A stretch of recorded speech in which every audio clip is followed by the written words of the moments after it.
I nderuar kryetari i Kuvendit, të nderuar deputet. E vlerësoj këtë interpelancë sepse na jep mundësinë të flasim për një nga fushat më të ndjeshme të sistemit shëndetësor, kryesisht onkologjinë. Dua të them që në fillim nuk do të përdor retorik politike dhe as do të shmang përgjegjësinë, sepse kur flasim për kancerin, nuk flasim për statistika, flasim për njerëz, për familje, për kohë që shpesh është jetike. Por, po aq e rëndësishme është që diskutimi të jetë i bazuar në fakte, të dhëna, por dhe në drejtim të zgjidhjeve, jo vetëm në perceptime e apo në rastin më të keq, disinformim të plot. Sot dua ta strukturoj këtë përgjigje në 3 pyetje të thjeshta: ku ishim, ku jemi dhe ku do shkojmë. Për shumë vite, shërbimi onkologjik në Shqipëri ishte i përqendruar pothuajse tërësisht në një strukturë të vetme, që krijonte një zinxhir problemesh që i njihni të gjithë. Pacientë që udhtonin nga gjithë Shqipëria drejt Tiranës, mbi ngarkesë për mjekët dhe infrastrukturën, vonesa në diagnostikimin dhe trajtimin dhe mbi të gjitha një ndjenjë pasigurie për pacientin. Problemi nuk ishte vetëm mungesa e burimeve, por mënyra si ishte organizuar e menaxhuar sistemi. Sot kemi një realitet tjetër. Shërbimi onkologjik është i organizuar në një strukturë shumë nivelshe, me një objektiv të qartë, ta çojmë shërbimin më pranë pacientit dhe ta bëjmë atë më të standardizuar në të gjithë vendin. Në nivel terciar, shërbimi onkologjik ofrohet kryesisht pranë qendrës spitalore universitare Nën Tereza për të gjitha diagnozat, qendrës spitalore rajonale Tiranë Shef Qendroqi për kancerin e mushkërisë. Së fundmi, në kuadër të autonomisë menaxheriale po funksionon njësia e kimoterapisë pranë Spitalit Universitar Obstetrik Ginekologjik Mbretëresha Gjeraldin për një numër diagnozash ginekologjike. Si ministre në pozicion dhe mjeke në profesion, dua të jem plotësisht transparente në argumentat e mia.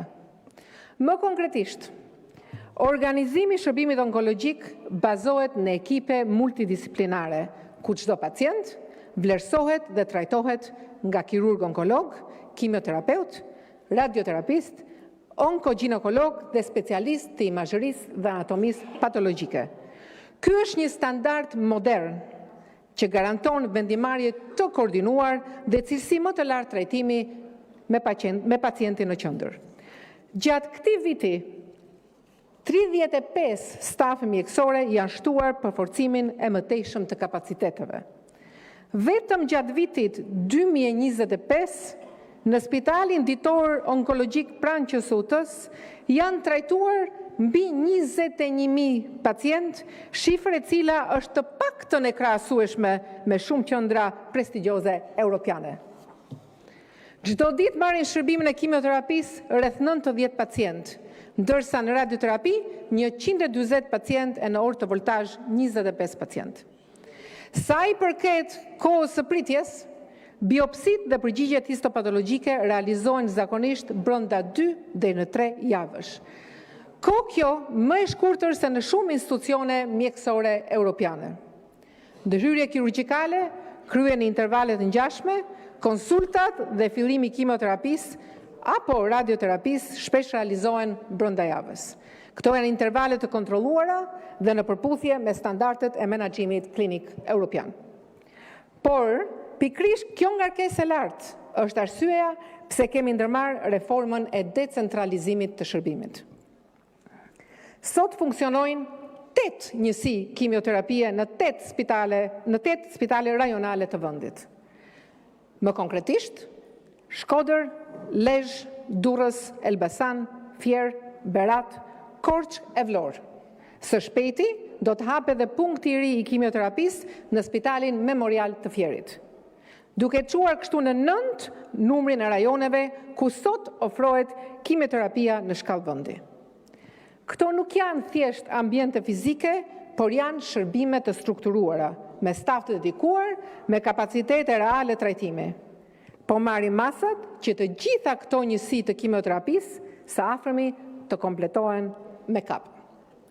Të nderuar deputet, ne po ndërtojmë një model të ri, një model ku pacienti nuk duhet të endet në sistem, por sistemi organizohet rreth pacientit. Gjatë këtyre 7 muajve kemi punuar në disa drejtime. Po shkojmë drejt ngritjes së Institutit Kombëtar të Tumoreve dhe rrjetit kombëtar onkologjik, të ngjashme me modelet më të mira europiane. Instituti do të ofrojë shërbimin spitalor onkologjik, zhvillimin e kërkimit shkencor, po gjithashtu ushtrimin e funksionit universitar në fushën e onkologjisë. Së pari, instituti do të shërbejë si qendër kombëtare reference për onkologjinë, duke qenë përgjegjës kështu për zhvillimin dhe përditësimin e standardeve profesionale, udhëzimeve klinike dhe praktikave më të mira në trajtimin e sëmundjeve tumorale.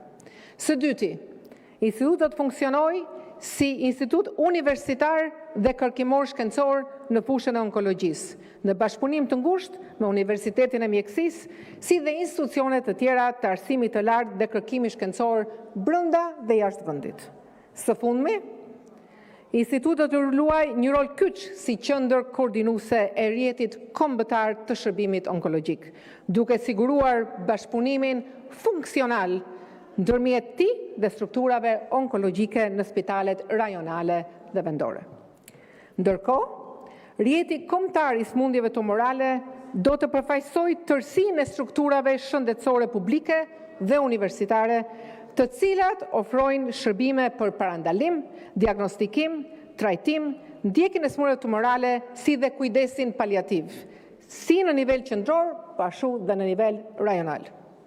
Ky rrjet do të mundsojë standardizim të trajtimit, unifikim të protokolleve, shkëmbim informacioni dhe ekspertize, ulje të nevojës për udhëtime drejt Tiranës. Për hartimin e kësaj strategjie, kemi përgatitur një analizë të thelluar mbi shpërndarjen e sëmundshmërisë sipas rajoneve, kapacitetet në nivel terciar dhe rajonal, si dhe nevojat për investime në infrastrukturë, pajisje dhe barna. Ngritja e nivelit të shërbimit, standardizimi i tij edhe në nivel rajonal. Kemi bashkëpunuar shumë ngushtë me Institutin Kombëtar të Tumoreve në Milano për të unifikuar skemën e trajtimit të sëmundjeve tumorale. Është bërë një punë intensive me të gjitha shërbimet e QSUT-s.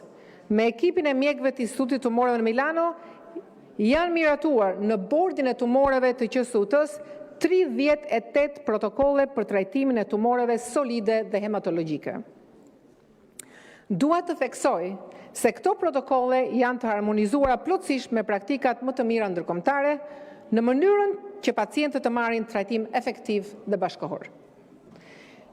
Këtu gjej rastin të falenderoj mjekët tanë të diasporës që kanë dhënë kontributin e tyre të vyer në hartimin e këtyre protokolleve. Kontributi i tyre është i mirëpritur në çdo hap të reformës onkologjike dhe jo vetëm.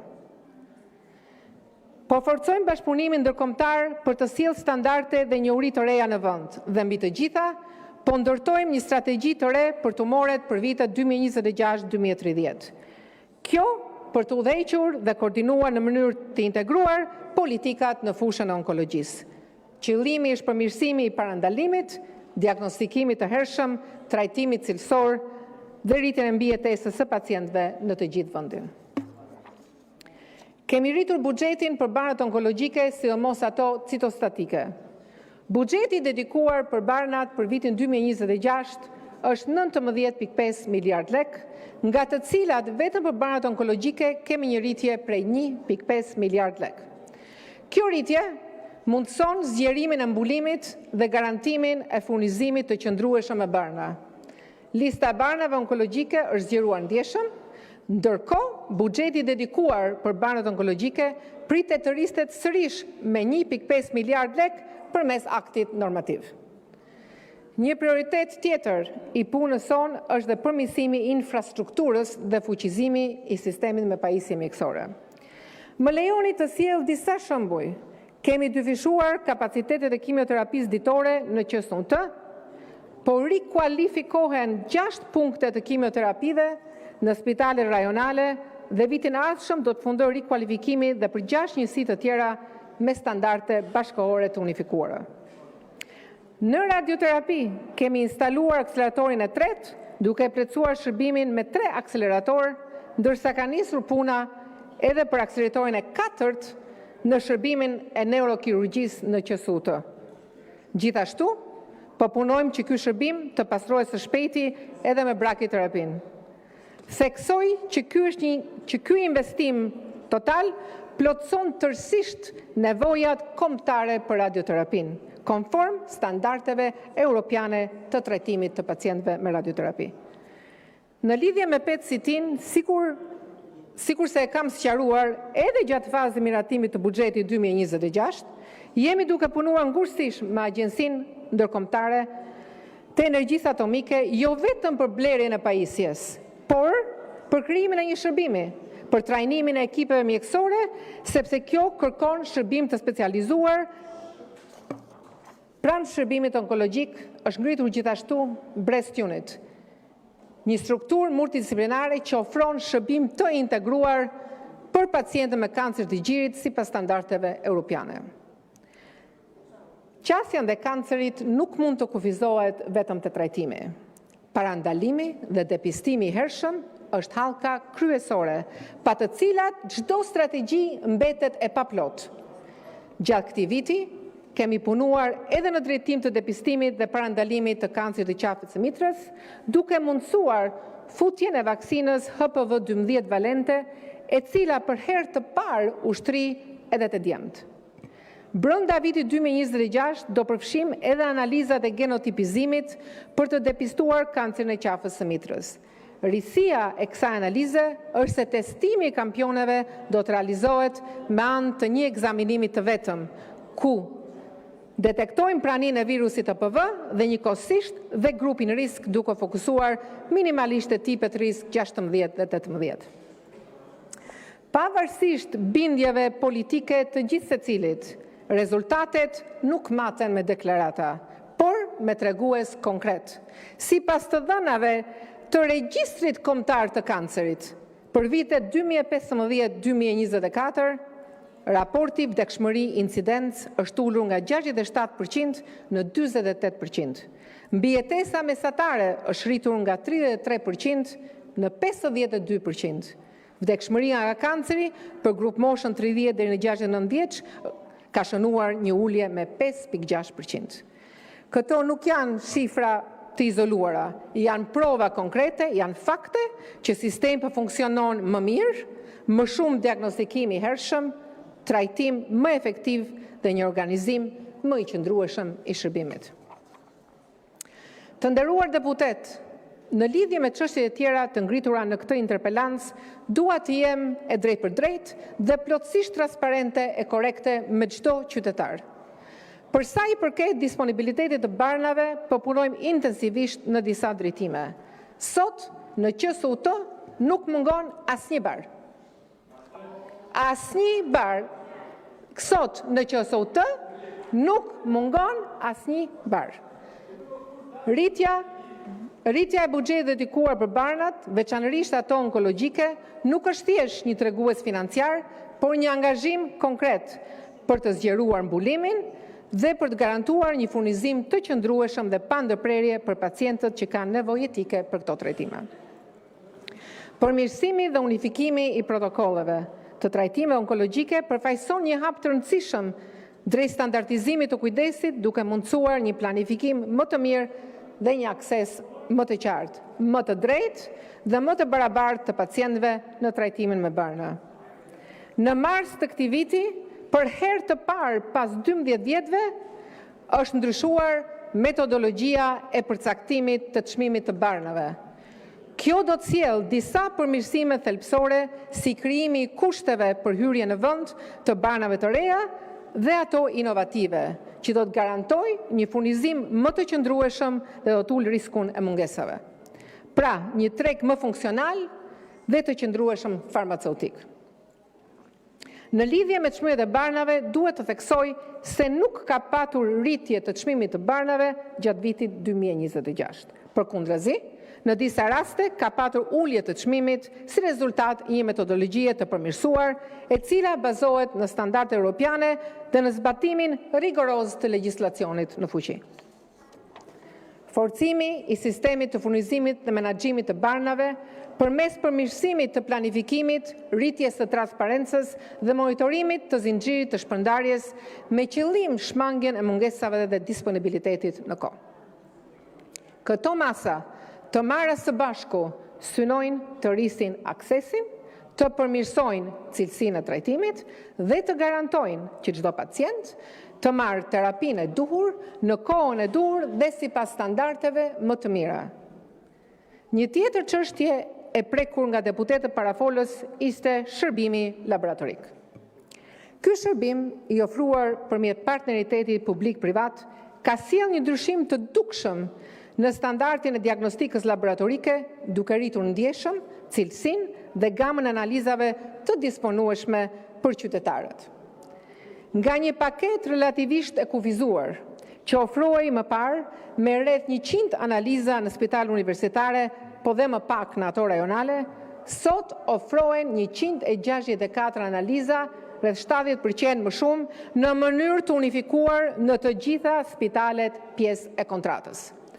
Zgjerimi i gamës dhe standardizimi i shërbimit në 18 spitale publike përbën një hap të rëndësishëm drejt barazimit të aksesit dhe rritjes cilësisë së diagnostikës në nivel kombëtar.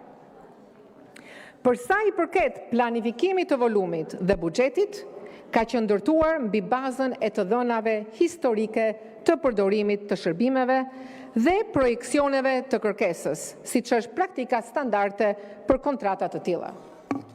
Megjithatë, është e kuptueshme që nevojat reale të popullatës janë dinamike dhe mund të tejkalojnë parashikimet fillestare në periudha të caktuara.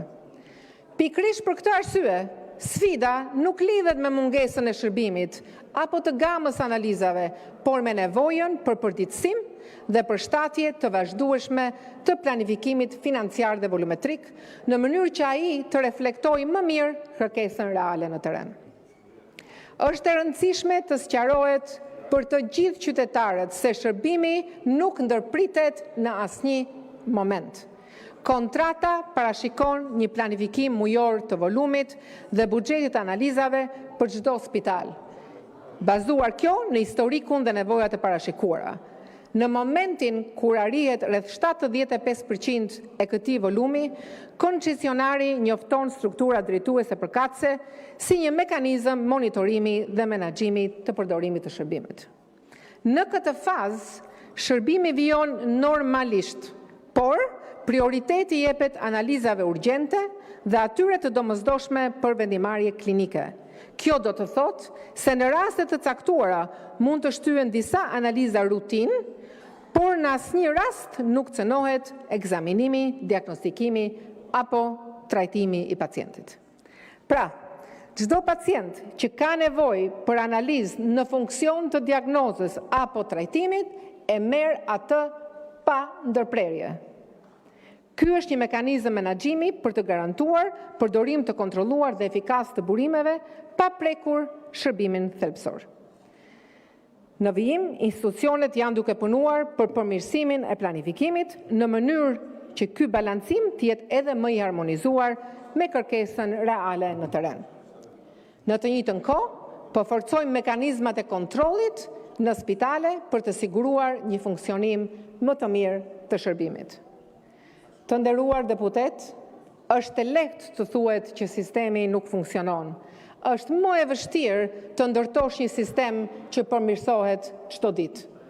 Sot nuk jemi në një situatë perfekte dhe nuk e pretendojmë këtë, por jemi në një drejtim të qartë dhe kemi hedhur hapa konkret për të kaluar nga një sistem i përqendruar dhe i mbingarkuar drejt një rjeti kombëtar më të drejtë, më të aksesueshëm dhe më cilësor. Dhe në qendër të këtij transformimi nuk është institucioni, nuk është politika, por është pacienti. Ky është standardi që kemi vendosur dhe ky është angazhimi që do të vazhdojmë të mbajmë. Ju faleminderit.